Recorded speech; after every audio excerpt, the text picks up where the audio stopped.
France में हो क्या रहा है? फ्रांस में दिक्कत जर्मनी से भी गहरी है। फ्रांस में सिर्फ पॉलिटिकल क्राइसिस नहीं है, फ्रांस में आज एक कॉन्स्टिट्यूशनल क्राइसिस आ गई है। फ्रांस में अति की एक आदत है। फ्रांस में अब तक बजट पास नहीं हुआ है अगले साल का, तो इकोनॉमिक क्राइसिस है। बॉन्ड उनके प्राइस बढ़ते आ रहे हैं, मतलब इंटरेस्ट रेट ज्यादा देना पड़ रहा है कर्जे पर। तो बजट पास करना बहुत बड़ी जरूरत है और स्टेट कंट्रोल की आदत है। फ्रांस में जो तूफान आया है ना, वो राजनीतिक और आर्थिक और सामाजिक तूफान से बहुत कम है। 2018 से ही इमैनुअल मैक्रोन सत्ता एक तरह से खो बैठे, लेकिन फ्रांस अगर इस क्राइसिस से नहीं उभरा, यूरो ठप हो सकता है और ईयू टूट सकता है। तो इसके परिणाम न सिर्फ फ्रांस के लिए पर पूरे यूरोप के लिए घातक हो सकते हैं।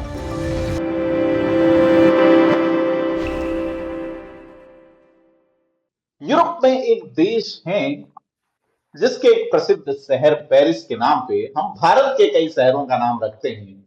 पूर्व का पेरिस जैसे नाम, जहां जयपुर में अभी बैठा हूं। बात आज उसी फ्रांस की करेंगे जहां चीजें बड़ी गड्डमड्ड हो रही हैं।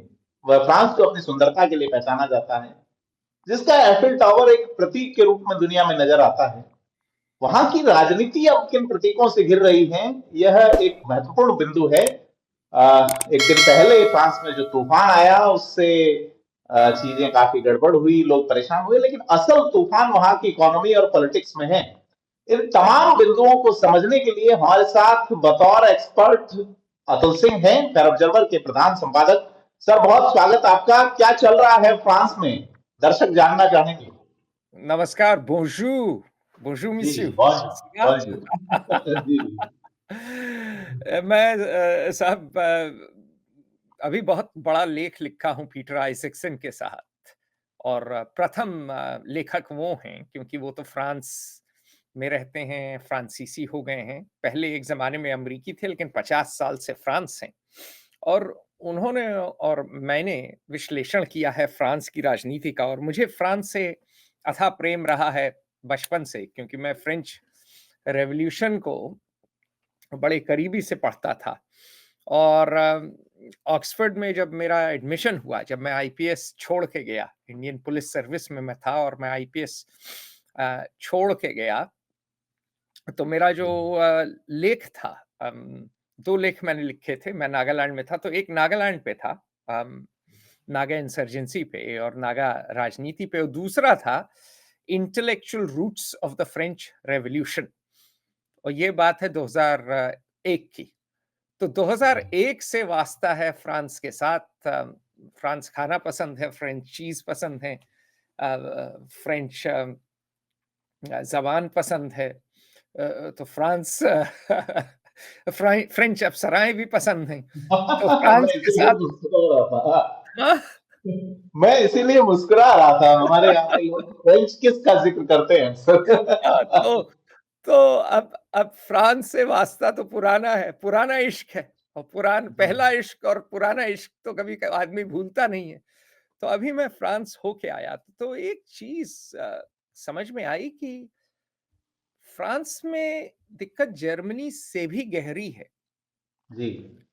हमने जर्मनी के बारे में बात की, जर्मन इकोनॉमी की, जर्मन पॉलिटिक्स की, जर्मन सोसाइटी की, पिछले एपिसोड में काफ़ी हम गहरा गए। जी लेकिन बिल्कुल। फ्रांस में सिर्फ पॉलिटिकल क्राइसिस नहीं है, फ्रांस में आज एक कॉन्स्टिट्यूशनल क्राइसिस आ गई है।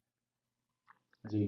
फ्रांस में हो क्या रहा है? देखिए, अभी उनके नए प्राइम मिनिस्टर हैं। उनका नाम क्या है? फ्रांसवा बेरू, जी। ठीक? अब बेरू साहब को जो है बुला लिया इन्होंने, इमैनुअल मैक्रों साहब ने जी।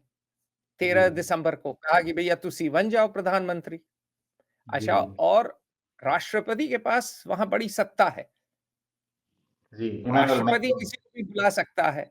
प्रधानमंत्री बनने के लिए, ऐसा नहीं है, पार्लियामेंट्री सिस्टम नहीं है वहां, एक विचित्र सिस्टम है। तो अब जी। फ्रांस के बारे में बात करते हैं, अब सवाल जवाब दागते रहिएगा। फ्रांस में जो तूफान आया है ना, जो जी। आपने कहा, वो जी। राजनैतिक और आर्थिक और सामाजिक तूफान से बहुत कम है। जी। 2018 से ही इमैनुअल मैक्रोन सत्ता एक तरह से खो बैठे, सत्ता में हैं, लेकिन गीले जॉन, ले गीले जॉन, येलो वेस्ट, पीली जी, जो है पीली जैकेट पहनने वाले लोगों ने, जैसे पुलिस वाले पहनते हैं, बिल्कुल ही धावा बोल दिया पूरे फ्रांस में। और फ्रांस में तो क्रांति का पुराना कल्चर है, बिल्कुल। संस्कृति चलेगा नहीं, चोलबे ना चोलबे ना, एक तरह से हाँ, हमारे बंगाली हैं, जी, तो फ्रांसीसी आ गए निकल के सड़क पे। और फ्रांस में देखिए, पिछले दोनों प्रेसिडेंशियल इलेक्शन आउटसाइडर्स के बीच हुए हैं। इमैनुअल मैक्रों भी आउटसाइडर थे। जी, ये ना राइट की पार्टी के थे, ना लेफ्ट की पार्टी के थे, इन्होंने अपनी पार्टी ensemble कर दी। रासेम्बlement नाशनल वो भी फार राइट पार्टी है। तो मरीन ले पेन और इमैनुअल मैक्रों फाइनल राउंड में, पहला राउंड होता है, फिर 2 कैंडिडेट बचते हैं, फिर फाइनल राउंड होता है जी, और दोनों में आउटसाइडर आ रहे हैं। आप सोचिए भाजपा का अगर सर्वनाश हो जाए जी, और कांग्रेस को एको वोट ना मिले, तो भारत की राजनीति बदल जाएगी कि नहीं? बिल्कुल बदल जाएँगे। वही फ्रांस में हुआ है, पुरानी पार्टियां ध्वस्त हो गई हैं। जी, तो फ्रांस में बहुत बड़ा बदलाव आया है। और जो आज की क्राइसिस है वो कैसे आई? देखिए, जून में यूरोपियन पार्लियामेंट के चुनाव हुए, जी, ठीक, जून 2024। और मरीन ले पेन के रासेम्बlement नाशनल सबसे बड़ी पार्टी फ्रांस में उभर के आई, जी, पहले चरण में, बिल्कुल निश्चित तौर पे। ठीक है। यूरोपियन पार्लियामेंट्री इलेक्शन में उनको मिले 33.21%, मतलब 33.21% ऑफ द वोट, ठीक। जी, नूवो फ्रंट पॉपुलर जो कि लेफ्ट की पार्टी है, उसको मिले 28.21, और ensemble जो कि मैक्रों साहब की पार्टी है, उसको मिले 21.28%, 21.28% वोट, ठीक है। नहीं नहीं, ये पार्लियामेंट्री इलेक्शन में था, माफ करिएगा। तो पहले जी, वो पार्लियामेंट्री चुनाव जीते, फिर मैक्रों साहब ने कहा कि अब हम चुनाव अभी कर लेंगे। क्यों? क्योंकि अगर लोगों को वोट देना पड़ेगा पार्लियामेंट में, तो लोग अपने समझ में आ जाएंगे, फार राइट नहीं जाएंगे और ये पार्टी खत्म हो जाएगी, जी, ठीक। ये उनकी सोच थी। तो उसके बाद जब हुआ, तो जो वोटिंग था, जो मैंने आंकड़े बताए, 33.21 मिले आरएन को, एनएफपी को 28.21 और ensemble मैक्रों साहब की पार्टी को मिले 21.28%, ठीक है। जी, बड़ा देखिए, सिमेट्री देखिए कि एनएफपी को मिले 28.21 और मैक्रों साहब की पार्टी को मिले 21.28, जैसे कि हाँ, एकदम कांटे की शीशे में तरह। एकदम जी, दोनों जी, खड़े हों। जी, अब सेकंड राउंड में क्या हुआ कि सेकंड राउंड में सब एक हो गए, बोले हमको आने नहीं देना है आरएन को। जैसे भारत में भी क्या था, एक समय भाजपा को नहीं आने देना था, एक समय जी, कांग्रेस के सब खिलाफ थे, जनता पार्टी एक ही एजेंडा था कि भाई कांग्रेस को हटाना है। तो जी, 1977 1977 में सबने मिलकर कांग्रेस को धक्का दिया, इंदिरा गांधी को गद्दी से हटा दिया। जी, उसके बाद हुआ कि भाई भाजपा फाशीवादी है, फैसिस्ट पार्टी है, हिंदू फैसिस्ट, भाजपा के सब विरोध हो गए। तो जी, आज के दिन सब लोग आरएन के विरोध हो गए, ये दोनों पार्टियां। तो उन्होंने कहा नहीं नहीं जी, हम आरएन को नहीं आने दे सकते। तो सब ने मिल के दूसरे राउंड में, क्योंकि 2 राउंड होते हैं वहां, जी, ठीक। तो दोनों ने मिलके ensemble, मतलब पहले नंबर पे आए एनएफपी जो लेफ्ट की पार्टी है, 180 सीट जीती 577 में से, 180 जी, आउट ऑफ 577। जी, देखिए, ध्यान दीजिए, उनकी 577 सीट्स हैं, जबकि जी, आबादी कितनी छोटी है। बिल्कुल। यूके की 650 सीट है, हमारी जी, इतने विशाल विकराल देश में मात्र 542 सीट्स हैं। जी। आप देखिए सर, फ्रांस की जो पॉपुलेशन है 6 करोड़ 83 लाख जो है, हाँ, उतनी तो हमारे राजस्थान की है, जहाँ सिर्फ 25 सीटें हैं। बिल्कुल बिल्कुल बिल्कुल साहब। तो जी। बिल्कुल तो और ये लंदन, ये ब्रिटेन की पॉपुलेशन और राजस्थान की पॉपुलेशन तो बराबर है बिल्कुल। राजस्थान से सिर्फ दुनिया के 19 देश बड़े हैं पॉपुलेशन में। बिल्कुल, और यूपी की तो बात ही ना करें। तो हाँ, यूपी तो सर हाँ, तो एनएफपी 180, जी, ensemble 159, 159 जी, और आरएन 142, 142। ठीक। जी, तो अब आरएन को वोट तो ज्यादा मिले लेकिन तीसरे नंबर पे आ गया, क्योंकि सब लोग मिलके, दोनों पार्टियां मिलके ensemble और एनएफपी अपना कैंडिडेट बैठा दिए दूसरे राउंड में। तो बाबूजी इमैनुअल मैक्रोन ने बनाया मिशेल बार्नियर को प्राइम मिनिस्टर सितंबर 5, जब जी, ओलंपिक्स खत्म हो गए। अब जी, ध्यान रखिए कि ले रिपब्लिकन एक पार्टी है, ट्रेडिशनल सेंटर राइट पार्टी है, जिसको मिले थे 5.41% वोट, जी, 5.41% वोट, और मिली थी उनको 39 सीटें, 39 सीट्स। बार्नियर तो इलेक्ट भी नहीं हुए थे नेशनल जी, असेंबली में, और बार्नियर जब अपनी पार्टी के नेता के लिए बनने के लिए लड़े थे, तो पहले ही राउंड में हार गए थे। इनको मात्र मिले थे 23.9% ऑफ द वोट। जी, तो इन्होंने एक छोटी सी पार्टी के एक पिटे हुए नेता को प्राइम मिनिस्टर बना दिया। जी, अहंकार देखिए, बिल्कुल। रावण का अहंकार नहीं रहा। इमैनुअल मैक्रों को उन्हीं के क्लासमेट ने, जो कि मेरा करीबी दोस्त है, बड़ा करीबी दोस्त है, उसका नाम नहीं ले सकता, वो सरकारी नौकर है, निकाल दिया जाएगा बेचारा। जी, तो क्योंकि राजनैतिक टिप्पणी उसको करने का अधिकार नहीं है, लेकिन एक दिन वो मुझे बोला कि यार ये तो मेरे लेख में भी है, ये तो पेरवेर नार्सिसिस्ट हैं, मतलब नार्सिसिस्टिक परवर्ट, इनको जी, अपने आगे और अपने सिवा कुछ दिखता ही नहीं है। तो रावण का था ना, एको अहम द्वितीयो नास्ति, न भूतो न भविष्यति। भविष्यति। हाँ, तो बिल्कुल। इमैनुअल मैक्रों बिल्कुल रावण है, राजा रावण। और अपने को जुपिटर कहते हैं कि मैं जुपिटेरियन प्रेसिडेंसी चलाऊंगा। जुपिटर राजा थे, भगवान, मतलब रोमन गॉड थे। तो बिल्कुल, सोच हमारे यहाँ लीजिए, बृहस्पति कहा जाता है जिनको। हाँ, बृहस्पति, सोच लीजिए कितना बड़ा सर है इनका। दिमाग जी, बहुत है इमैनुअल मैक्रों का, पढ़ा लिखा, पढ़े लिखे हैं ये बाबूजी। इमैनुअल मैक्रों बड़ा पढ़ा लिखा आदमी है, तेज है। l'école nationale d'administration गया, मतलब वहां का आईएएस है। उसके बाद वो छोड़ के बैंकिंग किया, रॉथस्चाइल्ड में खूब व्हीलर डीलर था। तो बड़ी जल्दी इंफॉर्मेशन पिकअप करता है, फाइलें बड़ी जल्दी पढ़ता है, किताबें जल्दी पढ़ जाता है, मतलब दिमाग तो इमैनुअल का गजब है। जी, लेकिन अहंकार भी गजब है। रावण भी विद्वान था, ये भी बिल्कुल। विद्वान है, तो आप वो भी सही तपस्वी कंपैरिज़न था। कर रहे हैं। हाँ। आप सही कंपैरिज़न कर रहे हैं। दिमाग की कोई कमी नहीं है इमैनुअल बाबू में, है। जी, जैसे राहुल गांधी से मैं मिला अभी नेशनल प्रेस क्लब में, तो 2 मिनट में लग गया कि बेचारे कि दिमाग की कमी है बेचारे में। उनके साथ दिक्कत है सर, वो इंडिया क्या में करें? सोचते अंग्रेजी में बोलते हिंदी में, तो नहीं नहीं, ट्रांसलेशन के लिए वो तो बिल्कुल अंग्रेजी ही सोचता होगा, शायद इटालियन में सोचता हो, पता नहीं। लेकिन लेकिन राहुल गांधी में जो है दिमाग, ऐसा नहीं है कि बहुत दिमाग है, लेकिन अगर आप इमैनुअल मैक्रों से मिले तो लगता है अरे बाबू बहुत दिमाग है, मेरा तो इतना तेज दिमाग नहीं है, मैं तो सत्य वचन बोलूं।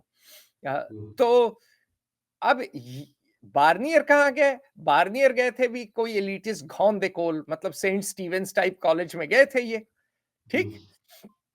और बार्नियर भी लायक आदमी हैं, ये लोग इनको जानते नहीं हैं फ्रांस में, लेकिन ये काफी अच्छे पब्लिक सर्वेंट रहे हैं। तो इन्होंने ईयू में काम किया है, इन्होंने ब्रेक्सिट नेगोशिएशंस किए, ब्यूरोक्रेट अच्छे हैं। ठीक। हाँ। लेकिन और ब्यूरोक्रेट, प्रधानमंत्री 51 दिन ही रह पाए, 91 डेज ही हाँ, प्रधानमंत्री लेकिन थे। प्रधानमंत्री तो नेतागिरी का काम है ना। जी, तो वही जैसे हमारे नरेंद्र मोदी करते हैं कि आईएएस को उठाया और बना दिया मंत्री, जैसे अश्विनी वैष्णव जो मेरे साथ वॉटन में था, वॉटन का जी, मेरा क्लासमेट। अब अश्विनी में 100 अच्छाइयां हैं, लेकिन नेता तो नहीं है ना।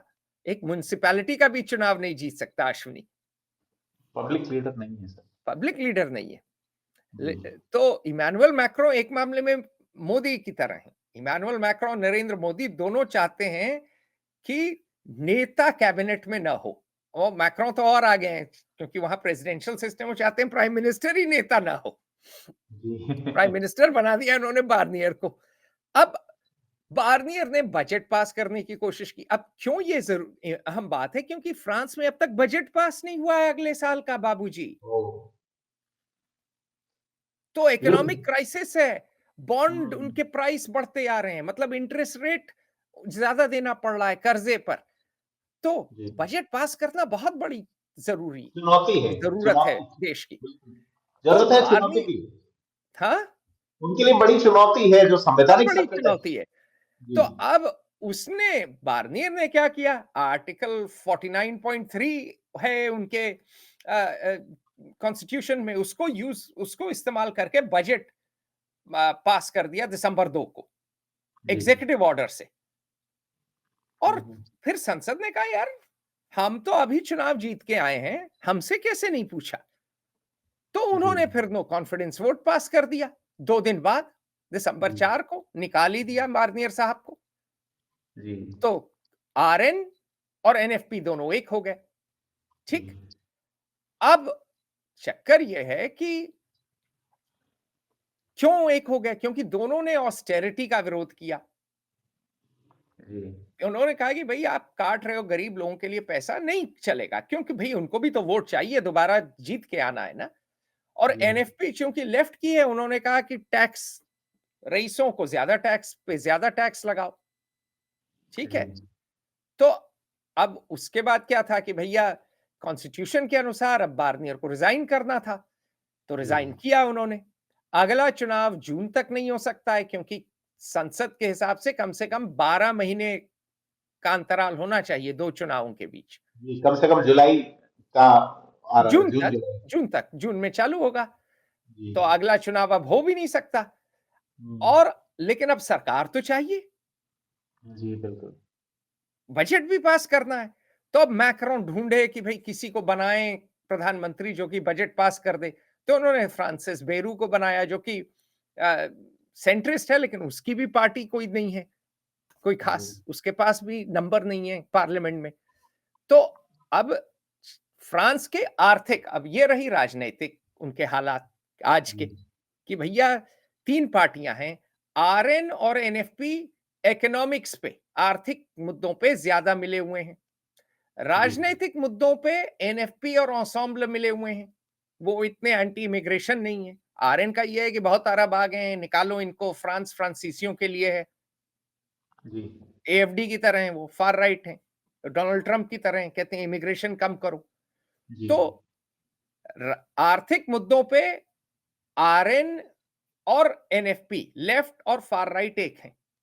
राजनीतिक मुद्दों पे ये दोनों एक हैं, एक हो गए, जी, ensemble और बिल्कुल। हाँ, नीचे रह गए। एनएफपी जी, लेफ्ट के।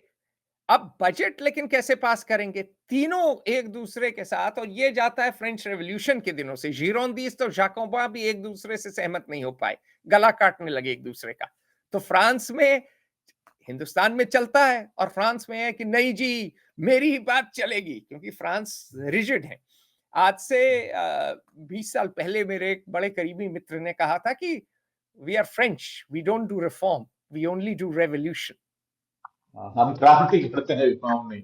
रिफॉर्म नहीं कर सकते, क्योंकि एक दूसरे से कोई सहमत ही नहीं हो पाता है। वी अब यही प्ले फुटबॉल, वो किसका डायलॉग था सर, विद द हेड। वो भी था। We chop we chop heads and we play football with them.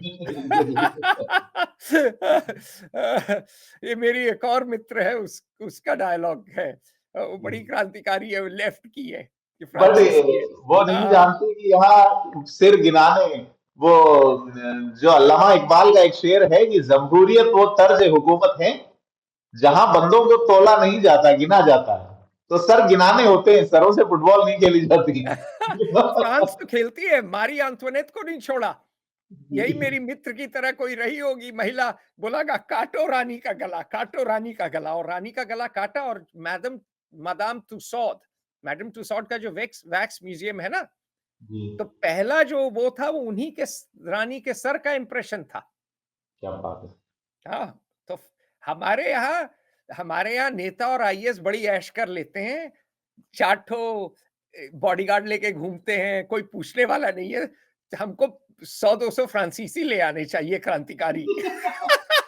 तो जैसे हमारे सत्ताधारी जो निरंकुश है ना, वो फिर कायदे से पेश आने लगेंगे। फ्रांसीसी आए थे बेचारे, लेकिन अंग्रेजों हार और गए ना, रॉबर्ट फ्रांसीसियों में क्लाइव से हार हार गए। गए, रॉबर्ट क्लाइव क्लाइव से से हार हार गए। गए। जी। खैर, तो फ्रांस की जो फिस्कल पोजीशन है, नहीं नहीं, वो तो आए थे कॉलोनियलिस्ट बनने, हमको चाहिए लेफ्ट के क्रांतिकारी, जो असली क्रांतिकारी।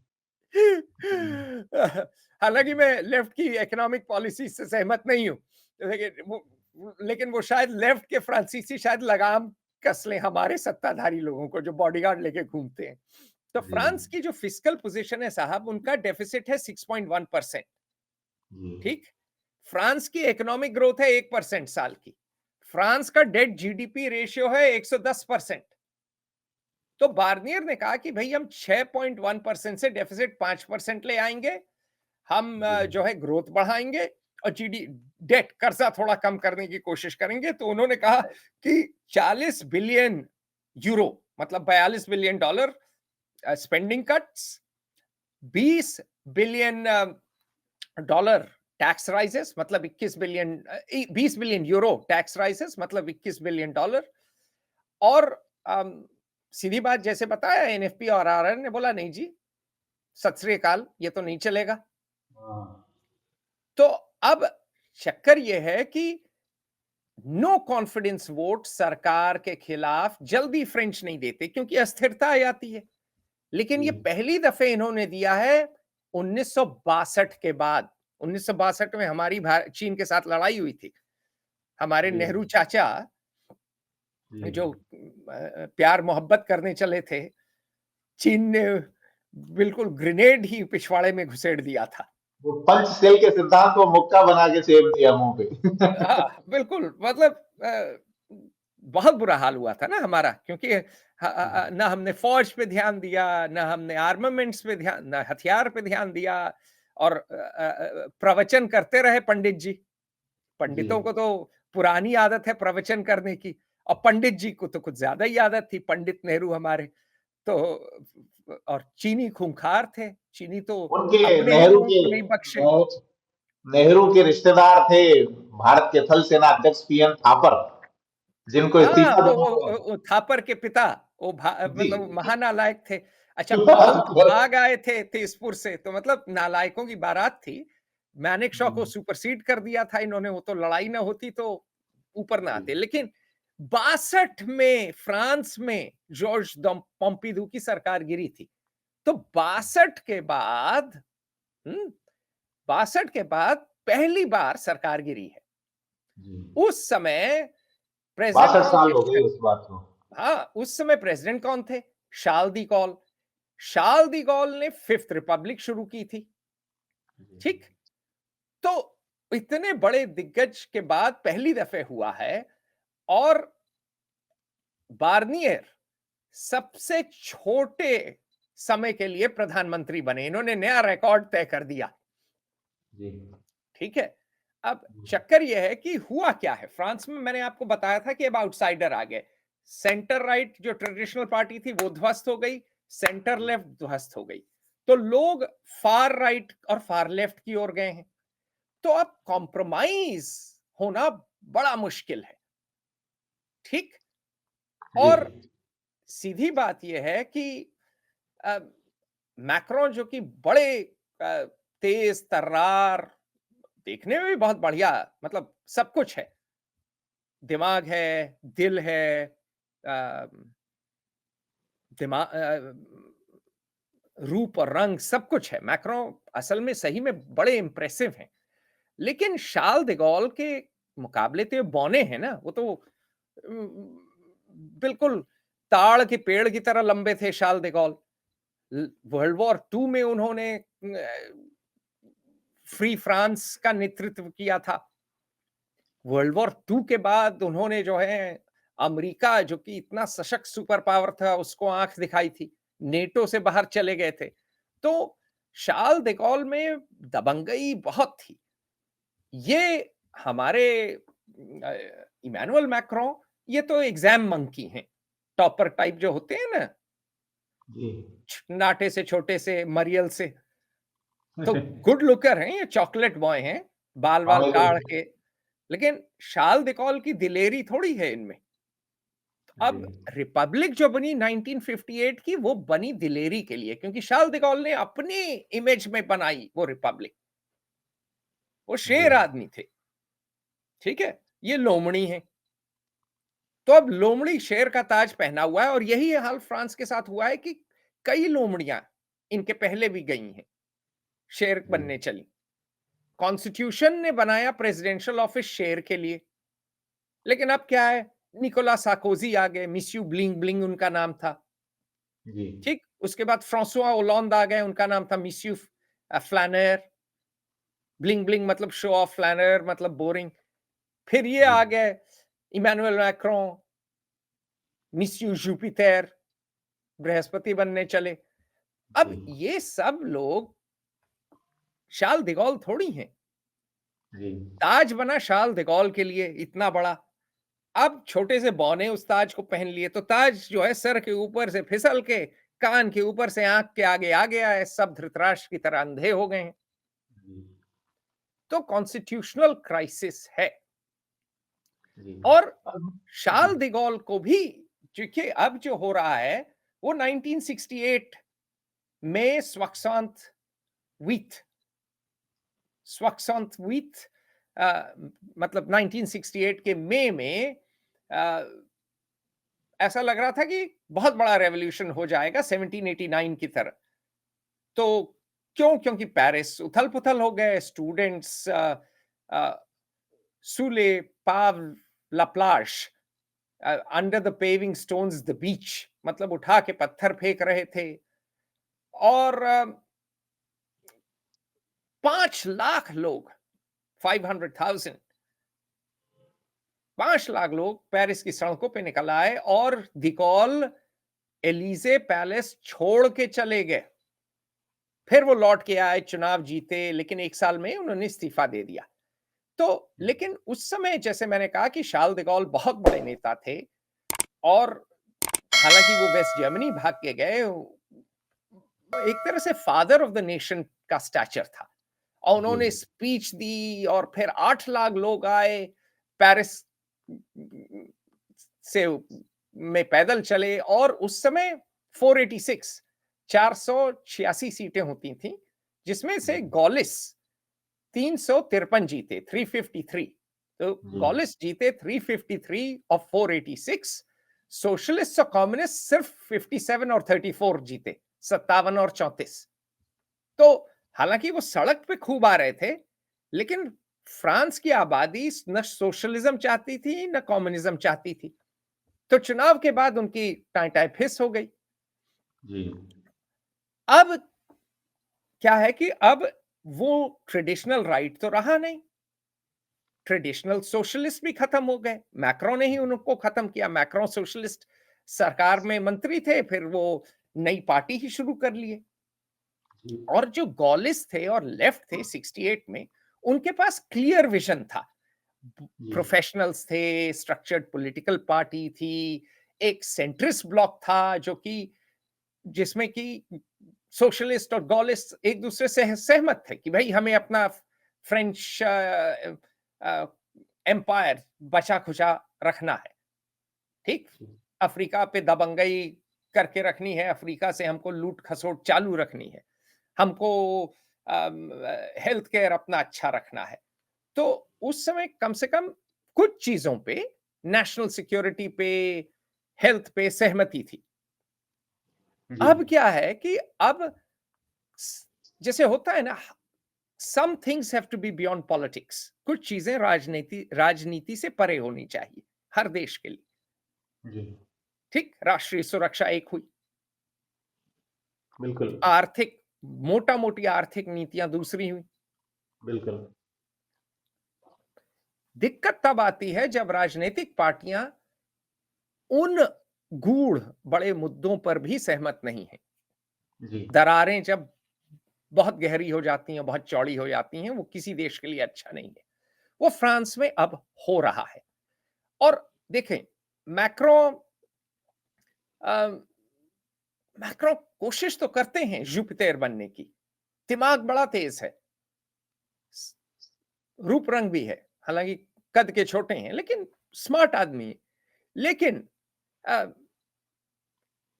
il n'est pas le grand Charles, मतलब ये कोई मतलब ये शाल de Gaulle थोड़ी है, जी, ठीक? और जैसे किसी ने कहा, लमॉन में लिखा एलन मीन ने कि भाई सार्कोजी को उन्होंने बोला कि तथाकथित कि सार्कोजी को बोला you are egocentric, Macron is a narcissist, egocentrics need others, narcissus is alone. अब ये नार्सिसस एक मिथ है कि भाई वो अपने को पानी में देख के अपने से ही प्यार कर बैठे, नार्सिसस। तो जी, मैक्रो इतने तेज हैं, इतने तर्रार हैं, सब कुछ है, लेकिन अहम बहुत ज्यादा है, अपने से अथाह प्रेम है। तो ये टीम नहीं बना पाते, इनकी पार्टी भी पार्टी नहीं है, बस एक ग्रुप है, प्रोग्राम भी नहीं है पार्टी का। जी, इन्होंने कहा ensemble साथ चलेंगे, ensemble मतलब साथ साथ चलेंगे, लेकिन कहां चलेंगे? जी। हाँ, पार्टी जिस का ओर प्लेटफॉर्म क्या है? जाओगे कहाँ? जाएंगे कहां? जाएं तो जाए मंजिल कहां? मंजिल हम क्या हैं है यहाँ। बाबू? हाँ, जाए तो जाए कहां? हम हैं यहाँ। तो फ्रांस कंफ्यूज है, ठीक है? पॉलिटिकल पार्टी नहीं बना पाए। और मैक्रो में कई अच्छाइयां हैं, मतलब दिमाग तो बहुत तेज है इस आदमी का, लेकिन विभाजित देश में कोई भी प्रेसिडेंट बिना जनता के समर्थन के निर्णय तो नहीं ले सकता ना। जी, बिल्कुल। हाँ, फिर तो मान आप लीजिए आप, तानाशाही कर रहे हैं। जी, हाँ, तो दिक्कत यह है कि ये यही आरोप लग रहे हैं कि भाई ये तो तानाशाह हैं। जी, भाई ये 2017 में आ गए क्योंकि इनकी किस्मत अच्छी थी। उस समय जी, हुआ ये कि फ्रांसवा होलैंड, मिस्यू फ्लैनर, उनसे बोर हो गए थे लोग, ठीक? और ये आउटसाइडर थे, फाइनेंस मिनिस्टर बन गए थे। जी। एक और चीज़ अगर मैं देखूँ सर मैं आपको इंटरप्ट एक करूँगा। और चीज, एक और चीज और जी, हुआ ये था कि ओलोन क्या था कि फ्रांसीसियों को आदत, डिगॉल ही नहीं, जाक शिराक भी थे ना प्रेसिडेंट।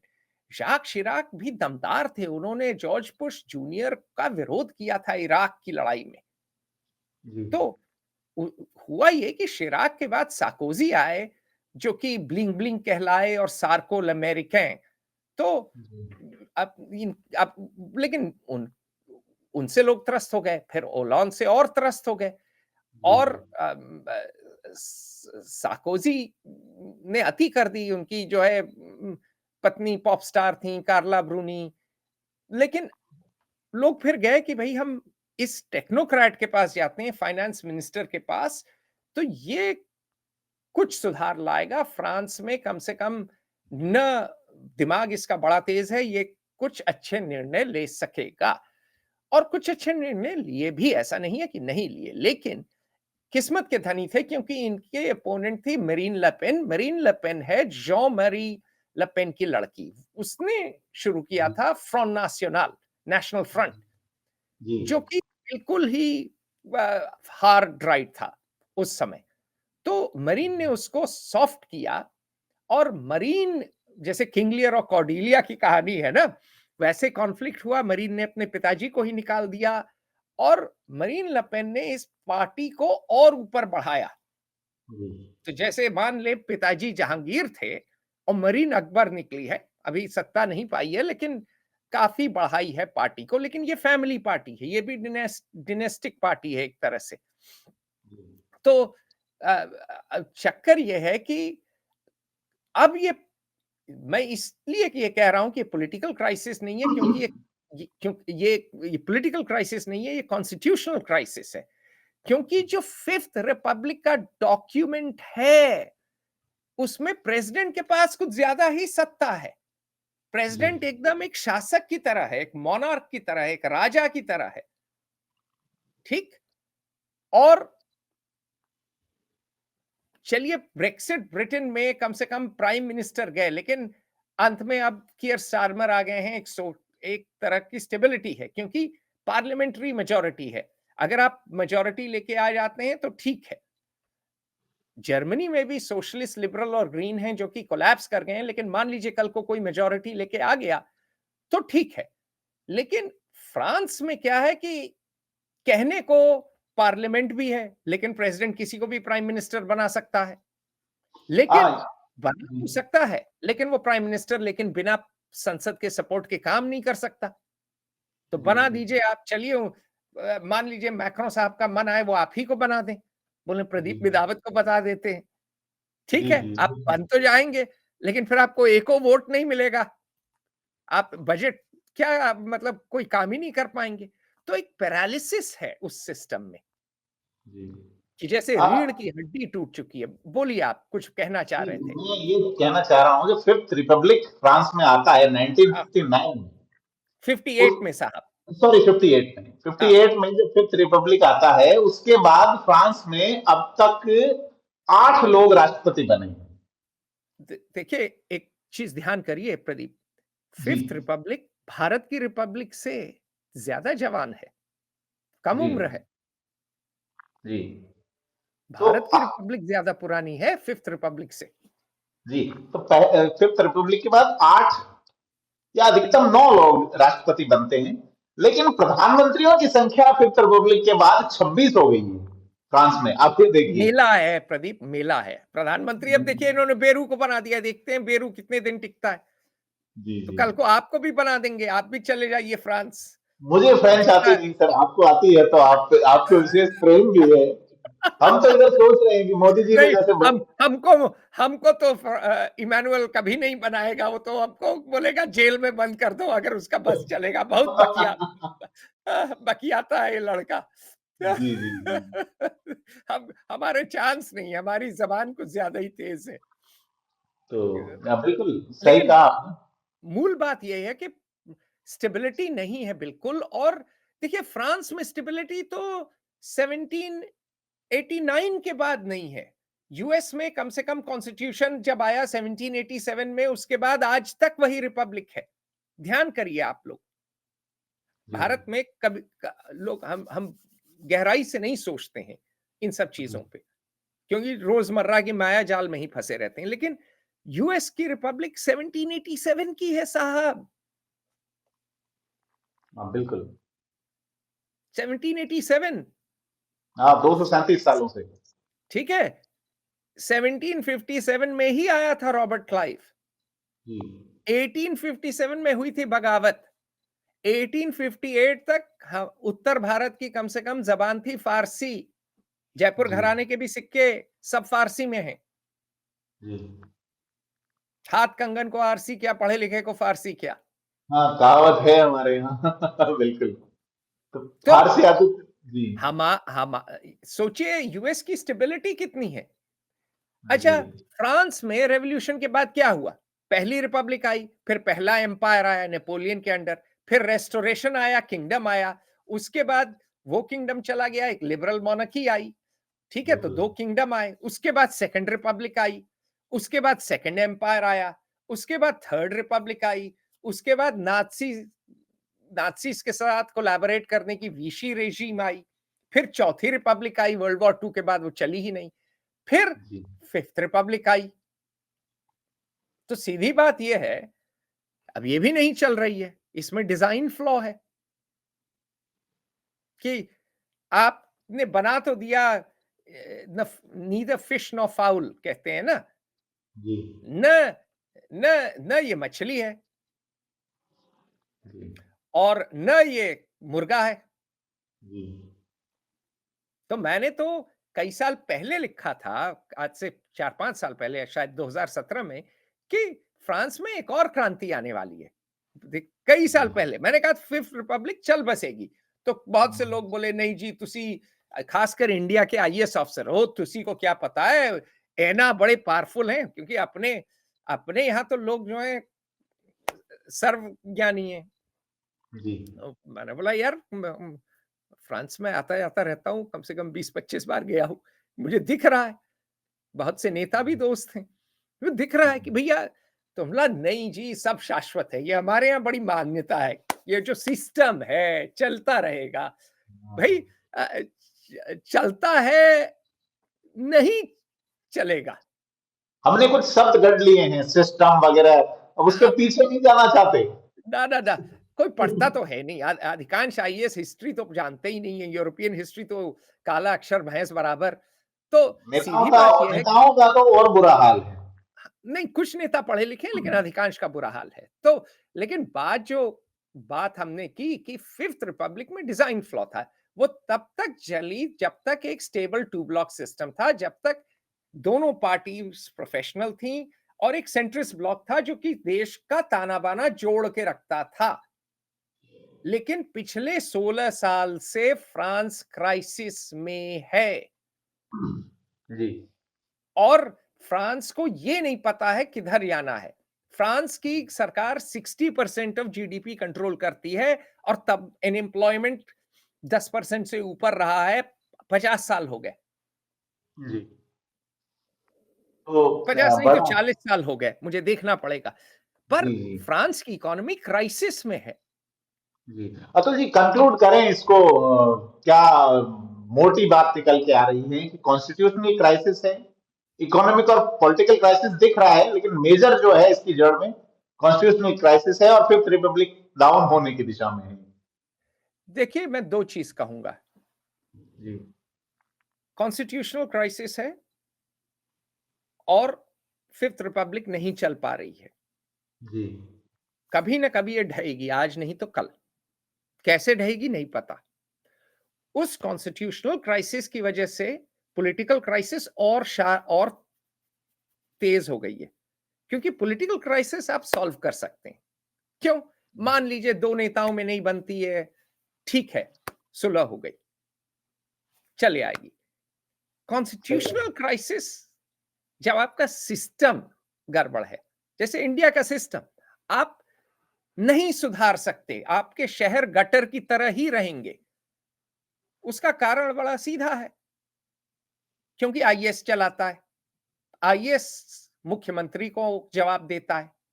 उसके बच्चे जाते हैं अमेरिका, वो उस जिले में कभी लौट के थूकने नहीं आएगा, ना एसपी आएगा, ना आईपीएस आएगा। वो रिटायर होगा तो जयपुर में अच्छी कॉलोनी में, नहीं तो दिल्ली में सेक्टर 15, नहीं तो किसी। अगर आपका लोकल इलेक्टेड मेयर नहीं है, गलत सही गड़बड़ शड़बड़ जैसा हो, उसका स्किन इन द गेम ही नहीं है ना, उसको लेना देना नहीं है। वो तो गोरे साहब की तरह आता है आपको सिविलाइज करने, आपको आदमी बनाएगा। जब मैं डीएम होता था बेगूसराय का, मैंने उस जगह को सुधार दिया, मैंने नेता को पीटा, मैंने सबको लॉकअप कर दिया, मैंने 4 ब्रिज बनाया। बकवासबाजी, बंडलबाजी। आईएएस इतना राग अलापते हैं, अगर आप बैठ जाइए उनके साथ, ऐसे बात करते हैं जैसे गोरे साहब के बाप हो। तो सिस्टेमिक फ्लॉ है। जी।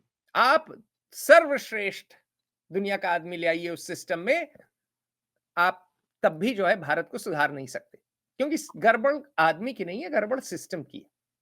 फ्रांस में सिस्टम की गड़बड़ी है। ये सिस्टम 1958 में वर्ल्ड वॉर 2 के बाद बना। शार्ल डी गॉल ने अपनी इमेज में बनाया, लेकिन अब ये चल नहीं पा रहा है, क्योंकि एक और प्रेसिडेंट के पास बहुत ज्यादा पावर है, जी। लेकिन टोटल पावर नहीं है अमेरिका की तरह। पार्लियामेंट भी है, पार्लियामेंट और प्राइम मिनिस्टर डोमेस्टिक अफेयर्स देखता है, प्रेसिडेंट को एक्सटर्नल डिफेंस फॉरेन अफेयर, अरे वो डिफेंस फॉरेन अफेयर्स देखने हैं, है ना। जी। लेकिन इंटरनल अफेयर्स और ब्रॉडर इकोनॉमी शायद देखनी है। लेकिन चक्कर ये है कि कोई नीति पार नहीं हो पाती है, प्राइम मिनिस्टर आपका जो है कुछ कर नहीं पाता है। तो पॉलिटिकल क्राइसिस और डीपेन हो रही है, और उसका एक कारण इकोनॉमी है, एक कारण इमिग्रेशन है। जी। इकोनॉमी का बुरा हाल है, इमिग्रेशन बहुत हाई हो गया है। वही बात जो जर्मनी में लागू है, वही फ्रांस में। मुस्लिम देखिए, बुर्किनी को लेकर कितना हंगामा हुआ था। फ्रेंच ने जी। कहा नहीं जी, आप बुर्किनी पहन के नहीं आ सकती हैं स्विमिंग पूल, आपको बिकिनी पहन के आना पड़ेगा, ये छोटा स्विमिंग कॉस्ट्यूम। मुसलमानों को लगा ये देखिए हमारी औरतों का लाज नहीं रख रहे हैं। कितना हंगामा हुआ था कि नहीं, हाँ, हाँ, बिल्कुल। है ना। तो मेरा लेख उस पे भी है, बिकिनीज नॉट बुर्किनीज या जो भी। तो जी। अब चक्कर ये है कि कल्चर क्लैश हो रहा है। अच्छा, तो कॉन्स्टिट्यूशनल क्राइसिस से पॉलिटिकल क्राइसिस और खराब हो रही है। पॉलिटिकल क्राइसिस इसलिए क्योंकि एक सोशल क्राइसिस है और इकोनॉमिक क्राइसिस है, और इकोनॉमी का तो वारा न्यारा हो रहा है क्योंकि कोई कॉन्फिडेंस ही नहीं है, और चूंकि इकोनॉमी ठप हो रही है, चूंकि उनका अब डेफिसिट कंट्रोल में नहीं आ रहा है, कर्जा बढ़ता आ रहा है, और मार्केट्स अब उनकी जो है इंटरेस्ट रेट बढ़ रहे हैं, क्योंकि भाई आप कर्जा कम इंटरेस्ट पे तब देंगे ना जब रिस्क कम है। जी, बिल्कुल सही बात। तो अब चक्कर यह है कि उनके तो फ्रांस के इस समय, और ये अलेक्जेंडर ग्लॉय जो मेरे जर्मन इकोनॉमिस्ट हैं, उनके तो बड़े अच्छे हैं, आप उनका उनके सारे लेख पढ़िए, आंकड़े वगैरह देखिए, तो फ्रांस का एक ही इकोनॉमिक क्राइसिस तो काफी बुरी है, ये इटली से भी खराब है इस समय, जो कि विचित्र है। और उसके कारण यूरो भी क्राइसिस में है और ईयू भी क्राइसिस में है, और यूरो ठप हो सकता है और ईयू टूट सकता है। तो जी, जी। फ्रांस और जर्मनी ही दो धड़कते दिल हैं, या कह लीजिए जर्मनी धड़कता दिल है और फ्रांस दिमाग है। ईयू बनाया ही फ्रेंच डिप्लोमैट्स ने, ईयू बनाया जाक डेलोर ने। जाक डेलोर एक बड़े ही धार्मिक कैथलिक थे, जो कि चाहते थे एक यूनाइटेड क्रिश्चियन यूरोप टाइप और सोशलिस्ट भी थोड़ा सा हो। दीर्घिस्त इकोनॉमी फ्रांस की देन है। वो जाता है जॉन बैप्टिस्ट कॉल्बेर, जो कि लुई 14वें के फाइनेंस मिनिस्टर थे।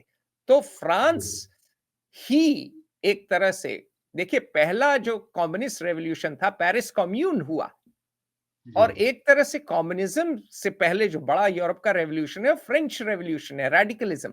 तो फ्रांस में स्टेट कंट्रोल, दीरिशिज्म, मतलब कि डायरेक्ट करेगा स्टेट, इसीलिए ब्यूरोक्रेट बड़ा पावरफुल होता है। जी। तो वो कल्चर बहुत स्ट्रांग रहा है। ईयू भी उसी तरह बना एक तरह से, और उनमें कुछ अच्छी चीजें हैं। फ्रांस में न्यूक्लियर पावर अच्छा किया, फ्रांस की आर्म्स इंडस्ट्री अच्छी है, फ्रांस लग्जरी गुड्स में अच्छा है, फ्रांस ने मेट्रिक सिस्टम लाए। लेकिन फ्रांस ये भी चाहता था कि एक घंटे में 100 सेकंड हो, 100 मिनट हो। हाँ। तो फ्रांस में क्या है कि अति सर्वत्र, हमारे यहाँ कहा जाता है अति सर्वत्र वर्जयते। फ्रांस में अति की एक आदत है और स्टेट कंट्रोल की आदत है, और चूंकि यू फ्रांस से ही गठित हुआ, फ्रांस की आइडियाज से सबसे ज्यादा आइडियाज फ्रांस ने दी, जर्मनी ने इकोनॉमिक स्ट्रेंथ प्रोवाइड की। और जर्मनी तो वैसे ही क्राइसिस में है, तो जर्मनी तो फिर भी उभर सकता है। लेकिन फ्रांस अगर इस क्राइसिस से नहीं उभरा, तो जैसे मैंने कहा, यूरो ठप हो सकता है और ईयू टूट सकता है। तो इसके परिणाम न सिर्फ फ्रांस के लिए, पर पूरे यूरोप के लिए घातक हो सकते हैं। यही यही है आज का जो है डिस्कशन, एनालिसिस, विश्लेषण। जी, जी। तो बहुत धन्यवाद अतुल सर। फ्रांस जो है वो पेरिस का एफिल टावर आप देखते होंगे, लेकिन अभी संकट में है। वहां क्राइसिस इकोनॉमी के रूप में दिख रहा है, पॉलिटिकल क्राइसिस के रूप में और प्रभावी तरीके से दिख रहा है। लेकिन ये पीड़ा या ये समस्या जो है वो अंतर तक धंस चुकी है, यानी कि फ्रांस के कॉन्स्टिट्यूशनल सिस्टम में नहीं, आगे मैं भी कहूंगा हम। ये असली क्राइसिस कॉन्स्टिट्यूशनल है। जी, जी, बिल्कुल। बाकी तो क्राइसिस हैं, बाकी बाकी सॉल्वेबल। दिख रहा है वो असली। मैं ये कहना चाह रहा हूँ कि इकोनॉमी और पॉलिटिक्स में ये क्राइसिस दिख रहा है, लेकिन ये जो बेसिक है वो कॉन्स्टिट्यूशनल क्राइसिस है। और जी, आइसबर्ग की तरह, आइसबर्ग 1/10 दिखता है आपको ऊपर, जी, 9/10 होता है नीचे। जी। वही हाल फ्रांस का है साहब। हाँ, वही टाइटैनिक ध्रुवता है, आइसबर्ग की टाइटैनिक ध्रुवता है। तो फ्रांस का टाइटैनिक डूब न जाए। और आपको क्या लगता है हमें कमेंट करके बताएं। और शेयर ऑब्जर्वर हिंदी को सब्सक्राइब जरूर करें, क्योंकि दुनिया से जुड़ी हुई तमाम ऐसी जानकारियां जो आपके लिए बहुधा उपयोगी हैं, खास करके प्रतियोगी परीक्षाओं की तैयारी करने वाले लोगों के लिए बड़े रिसर्च के साथ अतुल सर हमें जानकारियां दे रहे हैं। सर बहुत धन्यवाद। और आपसे अपील है कि कमेंट करके बताएं कौन सी बात सबसे अच्छी लगी। Thank you. नमस्कार, धन्यवाद, जय हिंद।